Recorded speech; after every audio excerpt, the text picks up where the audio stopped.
কি আপনারা কারা? মোজা পায়ে না পরে মাথায় পরে আছেন কেন? আরে এটা মজা হবে কেন? এটা তো মানকি টুপি। তো কালো কালার পরেছেন কেন? চয়েসটা তো খারাপ কেন? অন্য কালার তো পরতে পারেন, পিঙ্ক কালার তো পরতে পারেন। আমরা হইল গিয়ে কিডন্যাপার, আমরা এইগুলাই পড়ি। আপনারা কিডনি চিকিৎসা করেন? তা এত কথা বলো কেন? এই এর গাড়িতে তাল। দাঁড়াও 1 মিনিট। গাড়িতে উঠবো কিন্তু গাড়িটা সস্ত।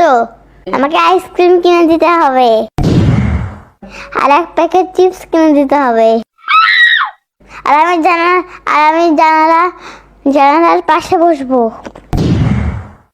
আর গাড়িতে উঠলে মাথা থেকে মোজা খুলে ফেলবা, যাতে করে গন্ধ না লাগে তোমার মাথা থেকে।